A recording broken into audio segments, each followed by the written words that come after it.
La pregunta del dia, no diria que l'hem dedicat al convidat, però hem pensat, ens anirà molt bé, pel senyor Sauret. Bon dia. Hola, molt bon dia. Vostè és sociòleg, per tant, coneix aquest món de les enquestes i, a més, es dedica a fer enquestes electorals, entre altres coses.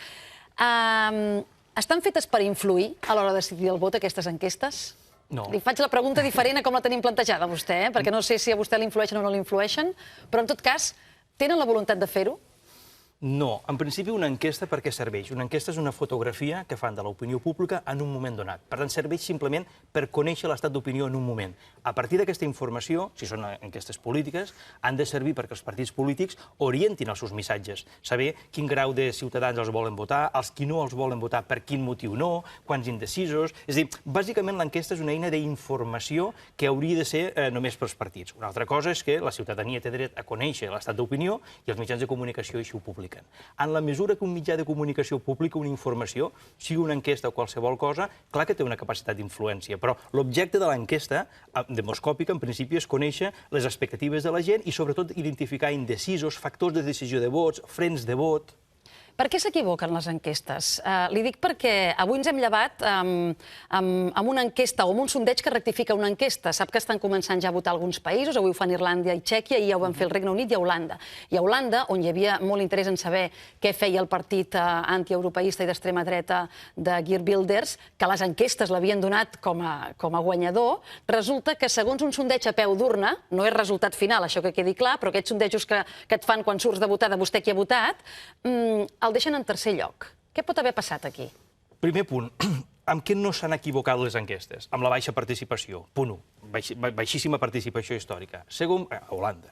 Segon tema que no s'han equivocat les enquestes, fragmentació absoluta. El partit que ha guanyat és amb un 15% i el segon que ha guanyat amb un altre 15%. Bueno, no són resultats definitius, eh? Però d'entrada, és a dir... Comparant enquestes. Les dues enquestes ens estarien dient això. En què s'haurien equivocat? És amb l'ordre, i hi havia una expectativa d'un partit amb un missatge molt nítid i que ara, a l'hora d'aquestes enquestes de sortida d'urna, no surten. Compte amb els silencis demoscòpics. Aquí també ens trobem. Què vol dir silencis demoscòpics? Aquelles persones que tenen la sensació que la seva opinió està mal vista, mal valorada, tendeixen a enganyar, simplement a silenciar el seu vot. Vergonya? Vergonya, sensació de que la teva opinió és minoritària, que no està ben vista, etc. Per tant, estem movent-nos en un àmbit d'enquestes que amb tot està molt fragmentat. Aquesta li donen, em sembla, un 12-13% de vot a aquest partit. El que ha guanyat, teòricament, a les enquestes és un 15%. Qualsevol enquesta d'aquest tipus deu tenir un 2% com a mínim de marge. Per tant, què vol dir? Que vostè li ha d'aplicar més o menys 2% a qualsevol d'aquestes dades. A partir d'aquí pot passar qualsevol cosa. Per tant, els enquestats mentim. Hi ha una part de gent que menteix. Però més que mentir, la gent no s'amaga de les enquestes. Per exemple, quan fem una enquesta i dura 20 minuts l'enquesta o 15 minuts, qui acaba contestant l'enquesta diu la veritat. El problema està a aquelles persones que no volen contestar o que comencen a dir que no saben. Un cert grau de no saber és normal, però dins d'aquest no sap, o votarem blanc, sovint s'amaguen opinions que un té la sensació que no són les majoritàries. Les grans claus d'aquestes eleccions europees, i així ho han assenyalat pel que fa a l'estat espanyol i a Catalunya, les enquestes publicades fins ara, podrien ser què passarà amb el resultat del PP i el PSOE. La majoria validen una victòria del PP, però hi ha d'altres que donen un empat o fins i tot una victòria per la mínima del PSOE. Què passarà amb els partits petits que poden entrar? Vox, Ciutadans, el mateix UPyD que podria augmentar, Podemos, totes aquestes opcions. I a Catalunya la batalla entre CiU i Esquerra per la victòria i la presumible baixada del PSC, que parteix, a més, com a guanyador. Hi haurà sorpresa respecte al que s'ha publicat fins ara, senyor Sauret? Sempre hi pot haver sorpresa, i més quan les dades estan molt ajustades. Tornem al mateix. Qualsevol enquesta que tenim sobre la taula fa ja moltes setmanes, o una setmana. Clar, perquè des de dilluns no es poden publicar. Efectivament. I quan sovint es diu les enquestes s'han equivocat. Les enquestes ens podem equivocar i ens equivoquem, és cert. Però sovint aquelles enquestes que la ciutadania coneix són aquelles que s'han publicat el diumenge. El diumenge d'abans de les eleccions, que s'han acabat el treball de camp el divendres. Per tant, són unes enquestes que és la fotografia 9 9 dies abans del moment d'emetre el vot. En un moment en què les grans ideologies estan en crisi i que el vot ideològic, la fidelització del vot ha baixat en picat, la gent ja no actua amb consignes de dir votin perquè jo sóc el seu partit. No, escolta, això el meu partit de referència ha caigut en picat. En un moment en què hi ha desconfiança cap als grans partits i cap a les ideologies clàssiques, qualsevol element que pugui alterar substancialment l'última setmana de campanya no ho capten les enquestes publicades, punt 1. I segona, la gent cada vegada decideix més a l'últim moment per motius espuris, algunes vegades, perquè els grans motius que importen a la gent no hi ha cap partit que tingui la vareta màgica. Quan preguntem a la gent què li importa i per què anirà a votar, el gran tema, sap quin és? Quin? L'economia, que es tornen a crear llocs de treball. Aquest és el tema. I aquest no és el tema que se n'està parlant. S'està parlant d'altres coses. Aquest és el gran tema. Dir que no se'n parla tampoc és veritat, però en tot cas no hi ha... I en tot cas la gent percep que cap partit, té una solució. En tot cas, què acaba fent la gent? S'acaben parlant de segons temes. El segon tema a Catalunya, evidentment, és el factor nacional. Independència sí, independència no. Que alguns poden dir que és una derivada també del tema econòmic. En un estat català anirien més bé les coses, etc. Per tant, ens trobem que el gran tema, que és la crisi econòmica i com sortim d'aquesta crisi econòmica, se'n parla, però se'n parla poc i, sobretot, ningú percep que hi hagi cap partit que tingui solució. Per tant, els que els preocupa molt aquest tema i volen fer un vot de càstig, d'acord, votaran partits que pujaran molt, però acaben sent terceres o quartes opcions. La majoria del vot a nivell de l'estat espanyol acabaran anant als dos grans partits, amb molts menys sufragis, segur que abans, però que poden concentrar més del 60% del vot al PP i PSOE. I després terceres opcions, com Izquierda Unida o altres, que poden ser molt crítics, molt bel·ligerants, pujaran molt, però no acaba sent al final un vot de càstig, una forma d'expressar un malestar amb nivells de participació molt baixos. Aquest és l'altre tema, la participació, l'abstenció i el temor a aquesta gran abstenció, tenint en compte que les eleccions europees són de les de participació més baixa. Partim del 2009 amb una participació a Catalunya del 37,5%, per sota de la mitjana europea i espanyola. Què va passar el 2009? Per què no vam anar els catalans a votar més? Però és que ni el 2009 ni les anteriors. No, anem cada vegada menys. No, però fins i tot a nivell d'eleccions al Parlament Europeu, per no equivocar-me les dades, vam votar com a 8 punts menys que a nivell d'Espanya, però és que el 2004 5 punts menys, i el 99 8 punts menys. És a dir, Catalunya sempre té menys participació, excepte en les eleccions espanyoles, generals, que també 3 punts menys, però quasi molt semblant, sempre tenim molta menys participació. D'entrada, perquè la gent ho sàpiga, hi ha una abstenció estructural. És a dir, hi ha un 24% de gent que mai vota. És a dir, com a molt vota el 76%. Les últimes eleccions que van ser més participatives a Catalunya, 76. A les generals, després de la bomba a l'estació d'Atocha el 2004, el 76% va ser el màxim, 76%. A partir d'aquí, en totes les altres eleccions es vota molt menys. Les municipals, que un pot pensar, i el factor proximitat, a Catalunya va votar el 55% només. I algú dirà, per la crisi, no? És que abans de la crisi votaven un 54% l'any 2004, i sempre 10 punts per sota a nivell d'Espanya. Per tant, tenim, com a societat catalana, molt interioritzat unes taxes de participació menors. Hi ha menys interès per les ofertes que fan els partits polítics aquí a Catalunya. I la prova és que només s'acaben mobilitzant moltíssima més gent quan és unes eleccions espanyoles que es juga una lliga primera divisió. Les últimes catalanes també va haver-hi una participació rècord. 67. Moltíssima gent. Sí, és veritat. Les eleccions del Parlament de Catalunya, la mitjana han sigut 60%. 60. En aquestes va ser un 67, quasi 68. Però no acabem d'aixafar mai el 76% d'unes eleccions espanyoles. Per tant, què ens està dient? Que quan són temes locals, siguin municipals o temes nacionals a Catalunya, hi ha un tipus de gent que no va a votar, no s'entén mobilitzat. I en unes eleccions al Parlament Europeu encara és molt més profund, això. Perquè quan fem enquestes i la gent es queixa de la classe política, sap quina és la principal queixa? És la sensació que la ciutadania té de no poder incidir en el dia a dia del polític. És a dir, tu votes... Té la sensació que vota algú que després... farà coses que jo no puc controlar com a ciutadà el seu vot en coses importants. I si això ho tenim en el cas català, que són 135 diputats, i ho tenim en el cas espanyol, que són 350 diputats, imagini's en un context de 766 diputats europeus, quan aquí n'escollim 54. La sensació de que aquell vot es perd, que votis el que votis al final acabaran pactant, perquè clar, aquesta és la grandesa d'Europa. 766 diputats vol dir molts pactes. Clar, pactar vol dir que es van perdent les pureses ideològics, els maximalismes, i per tant el ciutadà acaba dipositant un vot molt en clau ideològica, molt poc en coses concretes i que després no té la sensació de poder controlar aquell eurodiputat. Creu que aquesta vegada, per la qüestió específica del moment polític que es viu a Catalunya, hi ha l'opció de pujar aquesta participació? Hem tingut l'avançament del vot per correu, que puja un 45%, 45%.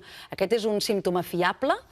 Vostè s'atreveix a fer una previsió de participació? No, segur que Catalunya pujarà més que a nivell d'Espanya, segur. Sí? Estarem per sobre la mitjana en aquesta ocasió? O potser ens podríem posar en la mitjana. Pensi que les últimes eleccions es van quedar com a 8 punts per sota. Va ser una debacle, en aquest sentit. Que a Catalunya votarà molta més gent que les anteriors eleccions, segur. Quan és aquesta molta més gent? Pensi, 8 punts més i és molt.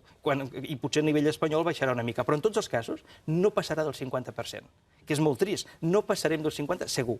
I ens podem quedar amb 43, 44, 45, si és excepcional, 48. Imagines, però mai passarem. En principi ens hauríem d'equivocar molt, no? Però allò que li deia abans, per la sensació de percepció d'utilitat d'aquest vot.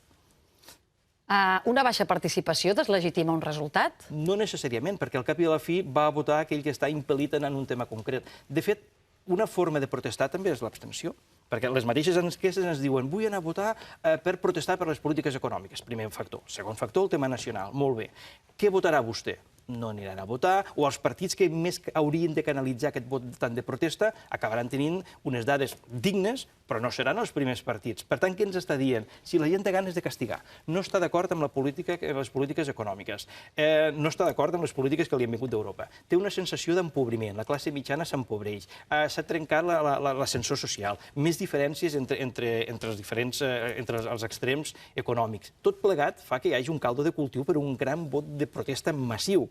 I justament el que acabarà passant és participació per sota el 50% segur, i els partits que haurien de canalitzar això creixeran, però amb unes dades modestes. Per tant, ens està indicant alguna cosa. L'abstenció també és una forma de càstig, i en tot cas els que vagin a votar manifestaran una opinió, tot i ser poca gent, són molta gent. Són molts milions de persones que aniran a votar. Ajudi'ns a respondre preguntes que un ciutadà es pot fer abans de decidir justament què fa, si vota, si no vota, si vota en blanc, si tal.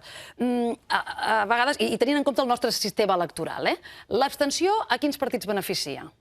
Una baixa participació, quin treu rèdit? Una baixa participació sempre beneficia els partits petits, perquè els partits petits, per la seva definició, són partits més monotemàtics, en alguns casos, més homogenis, i per tant, aquest electorat més homogeni sí que està sempre més mobilitzat. Els grans partits sempre creixen perquè són molt interclassistes, eixamplen molt les seves fronteres. En el moment en què no poden eixamplar les seves fronteres i va votar la gent més convençuda, guanya els partits petits, són els que tenen més, percentualment tenen més mobilització. Per tant, baixa participació beneficia els partits amb missatges més clars, més nítids, però també més minoritaris. L'abstenció?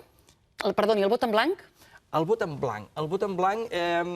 Que també és un vot de protesta. Absolutament. És un vot de protesta, a més, dins el sistema, perquè una persona que deixa d'anar a votar no ho saps mai. És a dir, si sabem que hi ha un 24% que mai va a votar... No podem dir els motius exactes. Si sumem aquest 24%, que és una situació estructural, més aquells que ho han deixat de fer per un tema concret, és molt difícil entendre, perquè hi ha moltes causes d'abstenció. En canvi, el vot en blanc és una cosa molt curiosa, està molt ben vista i després és bastant minoritari. Quan fem enquestes, sempre hi ha 7, 8 i fins a 10% de gent que diuen que votaran en blanc.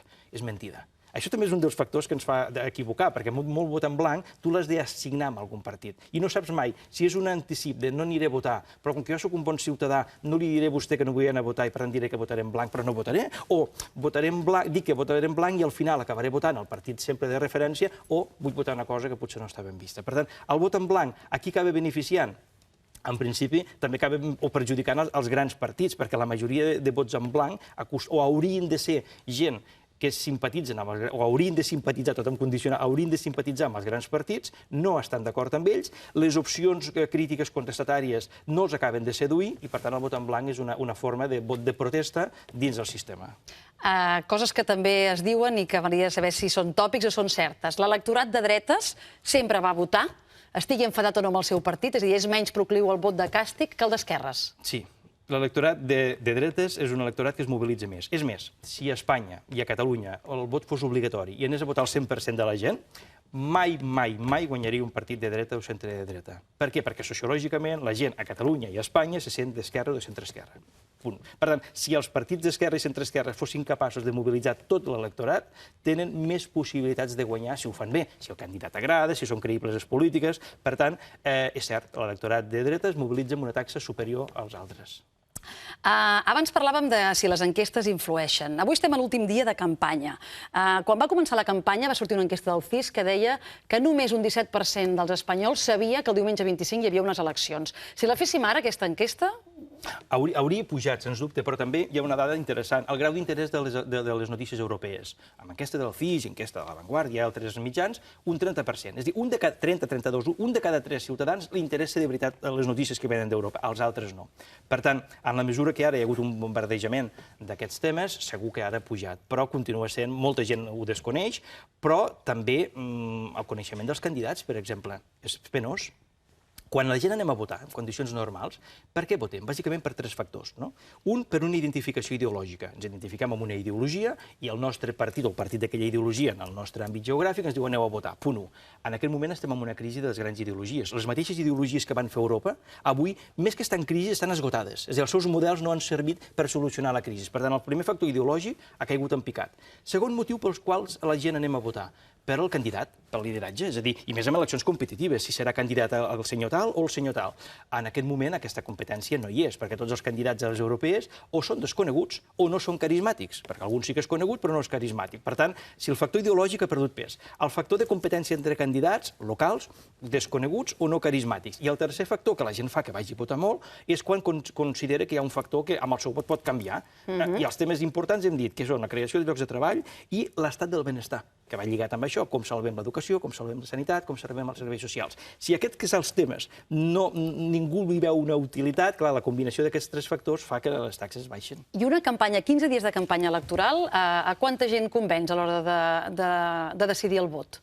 És difícil. En alguna campanya ho havíem calculat, acaben sent 4 o 5% de l'electorat es pot acabar mobilitzant. Un 4 o 5%? Es pot mobilitzar, i sobretot ho veiem quan es fan tràquings electorals, vas veient els canvis. Jo sempre dic que la millor enquesta sempre és 1 o 2 mesos abans de que es produeixi la campanya. No amb unes europees, que les europees són unes eleccions molt fantasmagòriques que ens han aparegut a la majoria de la gent sobre la taula i que molta gent no només no sap la data electoral, sinó ni tan sols quins són els candidats i les coalicions europees. És tot molt complicat. Però en general, unes eleccions autonòmiques del Parlament de Catalunya o unes eleccions generals espanyoles, 1 o 2 mesos abans, quan les aigües estan calmades perquè tots els elements ja estan a sobre, acostumen a quadrar més, sovint, que les enquestes que es fan durant el dia a dia de la campanya, que hi ha molts impactes i la gent és molt volàtil a l'últim moment. És veritat que les enquestes més fiables són les que no veiem publicades?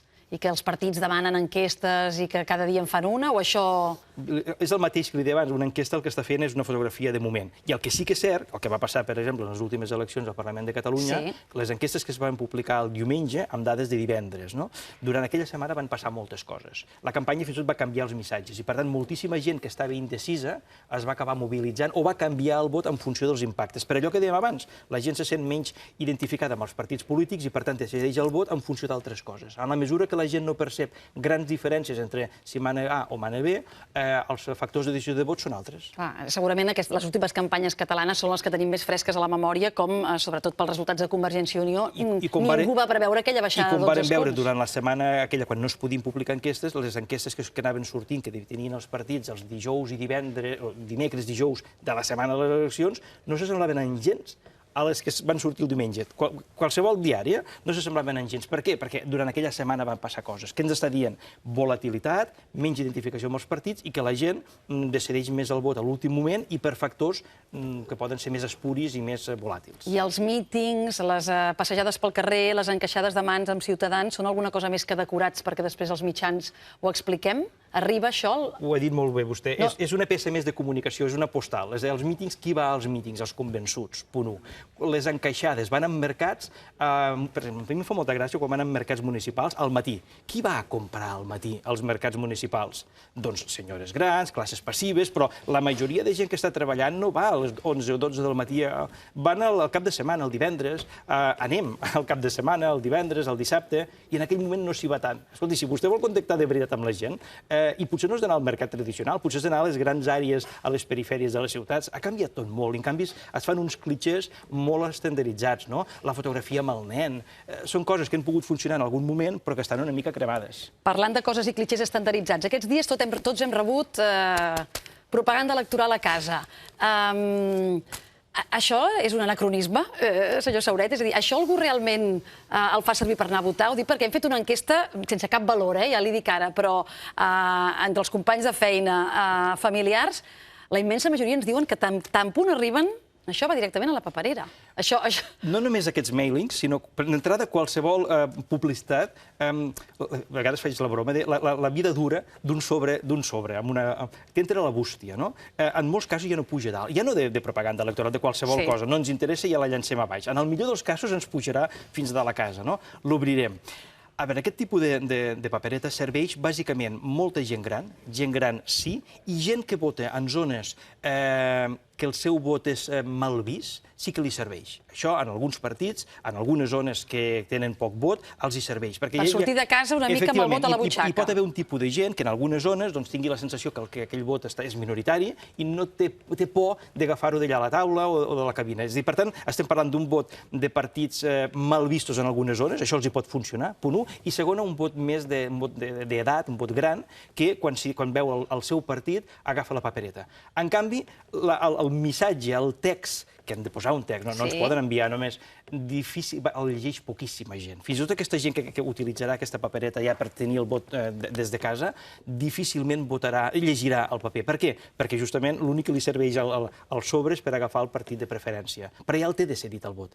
Ja el té decidit. Molt poca gent acaba fent. Tot i així s'ha de continuar fent, perquè molt poca gent, però només que sigui un 2%, sobre el cens electoral és molt, i a vegades 100, 200.000 vots que et poden canviar per una lectura d'aquest tipus, pot ser molt important. Ningú serà el primer que s'atreveixi a deixar d'enviar-ho. Efectivament. Fins i tot s'havia dit en algun moment d'enviar-ho tots conjuntament. I això sí que hi havia un cert consens, però aquesta campanya electoral, en plena crisi, els partits han estat molt austers, han enviat el sobre i ja està. En altres campanyes, alguns partits enviaven fins i tot 2 enviaments, i per tant no els hi feia tanta gràcia, i segona, un altre problema, si envien totes les paperetes, les han d'enviar totes. I per tant, clar, ens poden enviar un protocol... Hi ha 40 candidatures, gairebé. Per tant, és poc lícit, poc pràctic enviar-ho totes, i enviar només aquelles que tenen representació parlamentària tampoc no està bé. Fins a quin punt tenen incidència els arguments no previstos en campanya? Dic perquè els argumentaris de partit, efectivament, poques sorpreses, i en canvi han passat coses, no? Per posar només 3 exemples. Les declaracions polèmiques de Miguel Arias Cañete amb tot el que han portat, la presència del president Maragall en un míting d'Esquerra, o ara darrerament l'incident amb el cotxe de Cristóbal Montoro. Fins a quin punt aquests elements no previstos, quan entren en campanya, potser són més o igual o menys decisius que el guió de campanya? Poden acabar mobilitzant, poden donar una empenta a una part petita del vot propi, per entendre'ns. L'Elena Valenciano, com a dona, i a més ha adoptat un perfil feminista des de fa molt temps. És a dir, tota la llei de l'avortament, del Gallardón, ella s'ha posicionat molt, ha intentat capitalitzar, però francament és un missatge que no arribava al gran públic. Ella haurà fet molts esforços, però no estava en campanya al seu tema, que és el tema del dret de les dones, l'avortament, etc. Aquest era el seu tema, i ningú li comprava. I l'equivocació del Cañete, perquè va ser una gran equivocació, va aconseguir posar un tema seu de campanya sobre l'electorat, sobre la taula. Mobilitzarà gent en contra del PP? No, qui volia votar el PP el votarà igual. El que sí que pot passar, que gent que no volia votar perquè, allò que dèiem abans, tots els partits són iguals, ha introduït un matís de dir, jo no sóc igual que aquests, i per tant, segurament malament no li anirà. Fins al punt de poder guanyar les eleccions? Això ja es veurà, però que no li ha anat malament perquè ha introduït un tema seu de campanya que els mitjans de comunicació no li compraven. El tema de la violència torna a ser el mateix. La victimització, alguns partits la utilitzen per mobilitzar els propis. En un moment en què els electorats tenen poca taxa de mobilització, la violència, o introduir matisos de violència, sí que serveix per tancar files. Bàsicament són elements de mobilitzacions propis. Per acabar, senyor Sobret, sobre la seva feina sempre hi ha una sospita, que potser els periodistes estem més acostumats a utilitzar aquesta paraula, però la gent ho haurà sentit segur.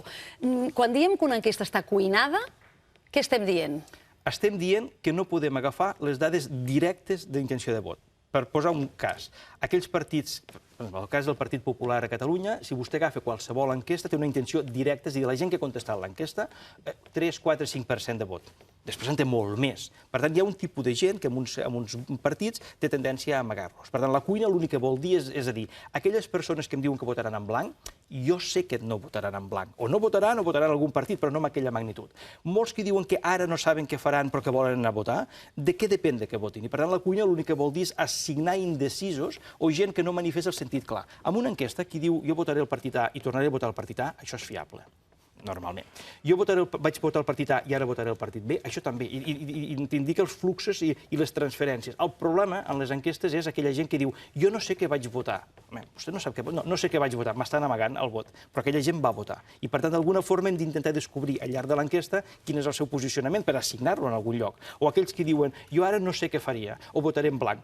Aquests després, a la pràctica, tenen una opinió. Aquí ve la cuina, és intentar assignar els silencis demoscòpics en funció de les opinions que ens han dit al llarg de l'enquesta. I depèn del cuiner que s'hi posi, hem d'estar una mica atents a si el resultat pot ser una mica distorsionador? Depèn del cuiner o depèn dels patrons que tu tinguis. Hi ha electorats que acostumen a verbalitzar més el vot que altres. El tema està, aquells electorats que són més silenciosos demoscòpicament, et pots equivocar pensant si aquest silenci és m'estan enganyant en l'enquesta però acabaran anant a votar o no. I això sí que és molt difícil saber, i elements d'última hora, com això que dèiem d'introduir la violència o el tema masclisme-feminisme, sí que poden mobilitzar algun part d'aquests electorats. I clar, només que mobilitzi un 5%, imagini a cada partit posar-li 5% més de vot. Pot haver-hi grans canvis. Senyor Sauret, gràcies per aquesta classe de sociologia aplicada en aquest context electoral. La pregunta del dia avui és si us influeixen les enquestes a l'hora de decidir el vot. N'hem estat parlant amb el senyor Sauret. Fins una altra. Bon dia i bona hora.